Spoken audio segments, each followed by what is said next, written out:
बिस्मिल्लाहिर रहमानिर रहीम। हे समस्त जगतवासी, आज आमी शामीम आলী চিশতি আপনাদের সামনে যে আলোচনাগুলো নিয়ে হাজির হলাম সেই আলোচনাটি হলো, দেখুন, এই পৃথিবীতে অনেক স্তরের পীর আছে, অনেক স্তরের শিষ্য আছে, কিন্তু দেখেন যে মানুষ কত যে ভুল ভ্রান্তির মধ্যে আছে। যেমন আমি যখন নতুন শুরু করি তরিকত এবং নতুন যখন শুরু করি আমার মুর্শিদের হুকুমে যে মানুষদেরকে বায়াত করতে হবে, তখন শুরু থেকে এই শেষ পর্যন্ত একটা জিনিস আমি জানতে পেরেছি যা মানুষের মধ্যে অনেক জায়গাতে ভুল রয়ে গেছে। সে ভুলগুলো কি? যে কোনো কোনো পীর আছে তারা আসলে আল্লাহর পথের নয়। যে শক্তি কিন্তু দুইটি প্রকার, একটি হলো আল্লাত্মক শক্তি, আল্লাত্মক জ্ঞান, আরেকটা হলো যে শয়তানি শক্তি এবং শয়তানি জ্ঞান। যেমন আল্লাহ বলেছে যে নিজেকে পবিত্র করবে সেই সকল কাম। এখন যখন পীরের কাছে যাওয়া হলো তখন শরীয়তের অবস্থা যার মধ্যে বেশি থাকে তখন তাকে হাত পা ধোয়ার একটা অজু দিয়ে দেয়। যখন তারা একটু ভালো বুঝতে শিখেছে, প্রেমিক হয়েছে, তখন তাদেরকে একটা অজু দেওয়া হলো। সেটা কীরকম? সে অজুটা দেওয়া হলো কীরকম? যে যা বলতে আমার মুখে বাজে তবু আমি একটু বলবো। যে শরীরের ঘাম এবং নির্গত হয় দুইটি রাস্তা, তিনটি রাস্তা, একটি দিয়ে প্রস্রাব, আরেকটি দিয়ে পায়খানা, আরেকটি দিয়ে বীর্য প্রবাহিত হয়। আচ্ছা, তখন এরকম কিছু বোঝানো হয়েছে, নাউজুবিল্লাহ বলতে মুখে বাজে তবুও বলতে হয় যে স্বামী এবং স্ত্রী, স্বামীর অংশ থেকে স্ত্রী নেবে আর স্ত্রীর অংশ থেকে স্বামী নেবে, নিয়ে দুটো একাত্র মিলিয়ে এটাকে শরবত পান করে। নাউজুবিল্লাহ, এগুলো কোনো তরিকতের মধ্যে পড়ে না। আচ্ছা, এরপরে এই পানি দুইজনের অংশ থেকে নিয়ে তখন তারা পানিতে মিশিয়ে গোসল করে। নাউজুবিল্লাহ। তাহলে এই যে জিনিসগুলো, এগুলো হলো কি? শয়তানি শক্তি। যারা এটা করবে শয়তান খুশি হবে, শয়তান তাদেরকে শয়তানি উপহার দেবে। তো আমি বলবো, এই পৃথিবীতে যারা এই ভুলবশত এই কাজগুলো করতেছে, আমি আশা করব আমার আজকের এই আলোচনার পরে আপনারা এটা করবেন না। যদি করে থাকেন তওবা করেন। আচ্ছা, তো আল্লাহ বলেছে যে নিজেকে পবিত্র করলো সেই সকল কাম। সেই পবিত্র কি দিয়ে করতে বলেছে আল্লাহ?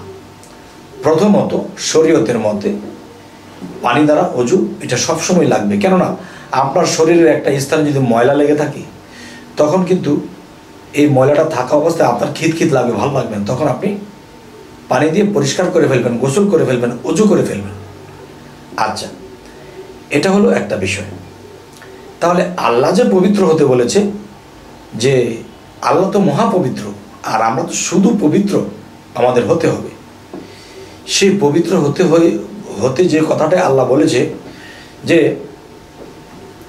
মানুষের সর্ব অঙ্গে, হযরত মুহাম্মদ সাল্লাল্লাহু আলাইহি সাল্লাম সাহাবাদের সাথে আলাপ করেছিলেন। দেখো, মানুষের সর্ব অঙ্গের মধ্যে একটা স্থানে একটা মাংসের টুকরা আছে।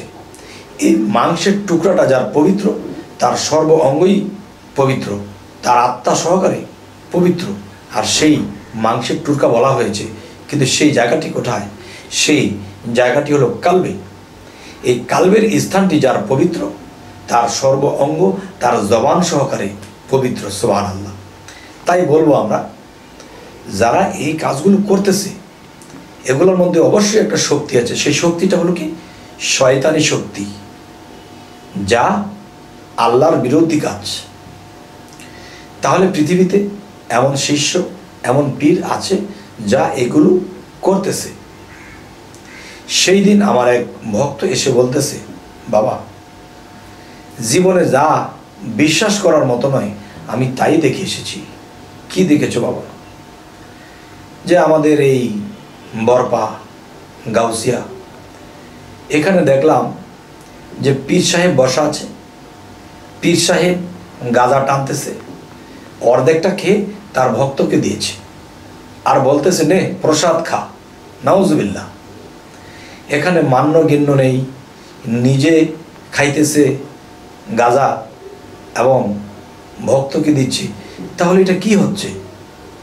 সরাসরি শয়তানি। যদি এরকম কোথাও দেখেন তাহলে পারলে বিরোধ করবেন, আর না হয়তো এইসব থেকে দূরে থাকবেন। তাই আমি বলতে চাই, হে সমস্ত জগতবাসী, এই পৃথিবীতে যারা এটাকেই সঠিক মনে করতেছে, পায়খানা প্রস্তাব বীর্য এসব মিক্সচার করে খাচ্ছে, গোসল করছে, নাউজুবিল্লাহ, এরকম কিছু যদি আপনাদের চোখে পড়ে, যদি সমর্থ হয় বিরোধ করবেন, আর না হয় এসব থেকে আপনি নিজে দূরে থাকবেন। একটা কথা আছে, শিখছো কোথায়? ঠেকছি যেথায়। তাহলে মানুষ কিন্তু ঠেকে ঠেকেই শিখে। মানুষের গুরু অনেক প্রকার। যেমন মনে করেন যে মানুষে যে কোনো কাজ ক্ষেত্রে বা যে কোনো একটা ক্ষেত্রে ভুল কাজ করে, আর ভুল কাজ করলে তখন সে যখন বুঝলো আরে এটা তো ভুল হয়ে গেছে, তো ভুল হয়ে গেছে সে বুঝতে পেরেছে, তখন সে কিন্তু এই ভুলটা করবে না। তাহলে ভুল করেছি বলেই তো আমি শিখেছি, তাহলে ভুলও আমার একটা গুরু। আচ্ছা, যে পৃথিবীতে খারাপ মানুষ আছে, খারাপ মানুষেরা খারাপ কাজ করতেছে, এগুলো আমরা দেখতেছি, কিন্তু দেখার পরে আমাদের ঘৃণা লেগেছে, না এই খারাপটা কখনো করব না। তাহলে খারাপটা যে করবো না, এই শিক্ষাটা কার কাছ থেকে নিয়েছি? এই খারাপ লোকটার থেকে। তাহলে খারাপ লোকটার থেকে যে একটা জিনিস শিখেছি, সে এগুলা করে আমি করব না, সঙ্গত হয়েছি, তো নিশ্চয়ই সে খারাপটাও আমার একটা গুরু হয়ে দাঁড়িয়েছে। কারণ সে খারাপটা করে আর আমি করব না, এটা তার কাছে শিখেছি। এটা করলে অপদস্থ হয় এবং আল্লাহর কাছেও খারাপ হতে হয়। তবে হে সমস্ত জগতবাসী, আজকের এই আলোচনাগুলো কেন করলাম? যে আমার যখন বয়স 17-18, আমি তখন থেকেই আমার মুর্শিদকে ধরেছি, আর তখন থেকেই নানান জায়গাতে নানান লোকের কাছে নানান কিছু দেখতেছি এবং এগুলোর থেকে বিরত হওয়ার চেষ্টা করতেছি। যে দেখেন, যে নাপাক অবস্থায় আল্লাহর ইবাদত হয় না। তো নাপাকের দুইটা ভাগ আছে। একটা নাপাক হলো আমার শরীরের মধ্যে ময়লা লেগে আছে, প্রস্রাব লেগে আছে, পায়খানা লেগে আছে, এসব রেখে আমার নামাজ আল্লাহর ইবাদত হবে না। আরও একটা নাপাকি আছে, যে আমার কালবের মধ্যে ময়লা আছে, আমি নামাজে ডুবতে পারি না, মন চতুর্দিকে চলে যায়। আমার কালবের মধ্যে ময়লা থাকাতে আমি মিথ্যা বলি, লোভ করি, বিভিন্ন খারাপে লিপ্ত হই। তখন কি করতে হবে? যে একটা আত্মার অজু আছে, আত্মার অজু করতে পারলে তখন আমার কাল্ব পরিষ্কার হয়ে যাবে, পবিত্র হয়ে যাবে। তার মানে কাল্ব যতক্ষণ পর্যন্ত ময়লাযুক্ত থাকবে, আর সেই ময়লাযুক্ত তখনই থাকবে যে কাম, ক্রোধ, লোভ, মোহ, মায়া, মাৎসর্য, এই জিনিসগুলো যদি মানুষের মধ্যে থাকে, তাহলে বুঝতে হবে সেই মানুষটি হলো নাপাক। কেননা একটা কথা বলা হয়েছে যে নাপাক অবস্থায় নামাজের ধারে কাছেও যেও না, নাপাক অবস্থায় সালাতের ধারে কাছেও যেও না। এই যে কথাটি বলা হয়েছে, যে নাপাকের কথা বলা হয়েছে, সেই 1 নম্বর নাপাক হলো আমার অঙ্গ প্রত্যঙ্গ, আরেক হলো আমার আত্মা, 6 রিপু নিয়ে আমি নাপাক হয়ে আছি। তাহলে এই 6 রিপু এবং এই আত্মাকে পবিত্র করতে হলে আমাদের জিকিরের পাশাপাশি, রোজার পাশাপাশি আমাদের কি করতে হবে? দমের সাধনা করতে হবে, ধ্যানের সাধনা করতে হবে, মিথ্যা পরিহার করতে হবে এবং সত্যকে আঁকড়ে ধরতে হবে, এবং যার যার মুর্শিদ কেবলাকে স্মরণ করে তার কাছে গিয়ে বাকি সাধনাগুলো নিয়ে এগুলো টাইম টু টাইম করতে হবে। টাইম টু টাইম করতে হবে আমি কেন বলেছি? সূরা ইনসিরাজ, সূরা সাফাত যদি আমরা লক্ষ্য করি, আল্লাহ নিজেই বলেছে তোমরা যখনই অবসর পাও সাধনা করো। তাহলে আল্লাহ আমাদেরকে কি বলেছে? যখনই অবসর পাও। এমন বিশেষ এক কাজ ধরেছি, এই কাজটা রেখে যখন আমি আসবো তখন আল্লাহর প্রেমে, আল্লাহর ধ্যানে, আল্লাহর নামাজে আমি ডুবতে পারছি না। আর যখন সমস্ত সেরে এসেছি তখন আমি ডুবতে পারছি, অন্যদিকে আমার মন যাচ্ছে না।